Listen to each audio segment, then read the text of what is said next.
For my birthday this year, I decided I wanted to do a little shopping day out of town to get some stupid stuff, like special flavored oils or nice hand soap. Just dumb stuff that brings joy I don't normally splurge on. After shopping around all morning, we decided to swing over to IKEA to round off the day. For context, I am 24F, wearing multicolored tie-dye patchwork overalls with a bright red sweater that says, "I believe in Santa." My partner is wearing jeans and a Hawaiian Desk-style shirt and a bucket hat.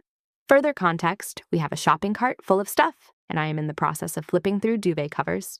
This is when I hear a woman screaming, "Miss!" repeatedly from a distance, becoming more agitated each time. Now, try as I do to mind my own business, I was too tempted and looked up to see what all the hollering was for. I look up to find a woman across the main aisle, leading through the store, on the other side of the showroom, beaming me down. She literally huffs at me before yelling from across the room, also filled with other people, including actual employees. "How do I get to my car?"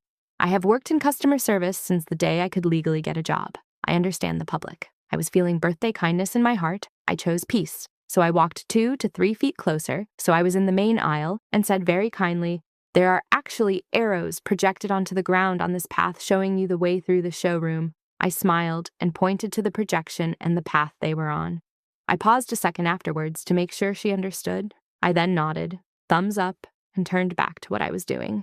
My partner and I giggled about the transaction that should have ended there, but I got interrupted again. "Well, what are you doing anyways? Why can't you show me the way?" That evil little chill hit me when you know there's a problem customer you must deal with. My nervous system started going off, and then a blissful calm swept over me. I was not an employee, and I have free will. I now say much more loudly and assertively, "I am not an employee here, but I'm sure if you can ask kindly, they would be happy to help you." And I really thought this would be the end. Nope, she yells at me again to show her the way out and asks what I'm doing that's so important, completely disregarding what I just said. My feathers are ruffled at this point, not just the banshee, but the employees not coming in for an assist. I'm being squawked at over here, no defense. I choose not to respond and just let her figure this one out. I was trying to savor my good vibes. She then begins her approach. Out of the corner of my eye, I see her start jaunting over to us, huffing with each hip W. As she reached the main aisle dividing the room, my partner, unlike me, was ready to match her vibe.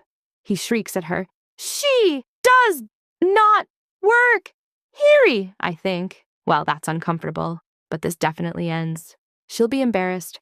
I'm embarrassed yet, but nah, I just need to know how to get out of here, and you won't tell me. Finally, I lock eyes with an employee.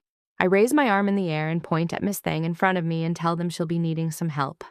The look this Gargamel woman gave me was almost worth the hollering. To make it better, the employee said almost verbatim what I said to begin